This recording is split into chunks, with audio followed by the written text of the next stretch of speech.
اللہ الرحمن الرحیم۔ نیک بادشاہ اور ملکہ کا واقعہ بیان کیا جاتا ہے کہ کسی ملک میں ایک نیک سیرت بادشاہ کی حکومت تھی۔ وہ شاہی خزانے سے ایک پیسہ بھی اپنی ضروریات کے لیے نہیں لیتا تھا۔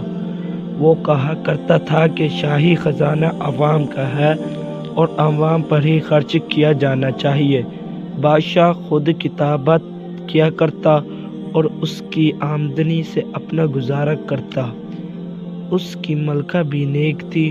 وہ گھر کا سارا کام خود کرتی تھی، صفائی کرتی، کھانا پکاتی، کپڑے سیتی، غرض گھر کے سارے کام کاج اپنے ہاتھوں سے کیا کرتی۔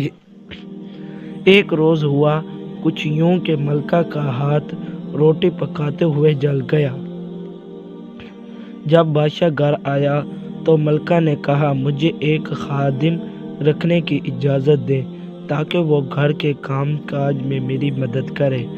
بادشاہ نے کہا، ملکہ تم جانتی ہو کہ میں شاہی خزانے سے ایک پیسہ بھی نہیں لیتا، اس لیے کہ یہ عوام کا پیسہ ہے اور میری آمدنی اتنی نہیں کہ میں ایک خادم رکھ سکوں، کیونکہ میری آمدنی میرے ہاتھ کی کمائی پر ہے اور کتابت سے اتنی آمدنی نہیں ہوتی کہ میں ایک تمہارے لیے خادم رکھ سکوں۔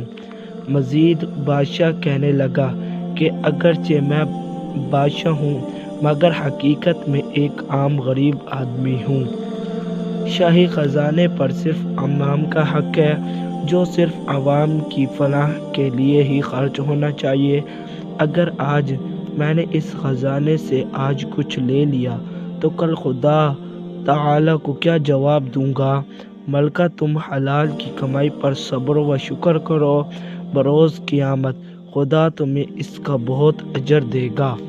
بادشاہ کی ملکہ بھی چونکہ سمجھدار اور نیک خاتون تھی، اس لیے پھر سلطان سے اس سلسلے میں کچھ نہ کہا اور گھر کے کام کاج خود کرتی رہی۔ اس لیے کہا جاتا ہے کہ خدا سے دوستی رکھنا ہو تو اپنے ہاتھ سے کمائی اور حلال رزق سے اپنے اور خاندان کی کفالت کرو۔ اپنے حلال رزق سے کمائی کرو اور اپنے حلال رزق سے کھاؤ۔ اللہ ہمارے حکمرانوں کو بھی ایسی سمجھ عطا فرمائے۔ یہ تھا ملکہ، نیک بادشاہ اور ملکہ کا واقعہ۔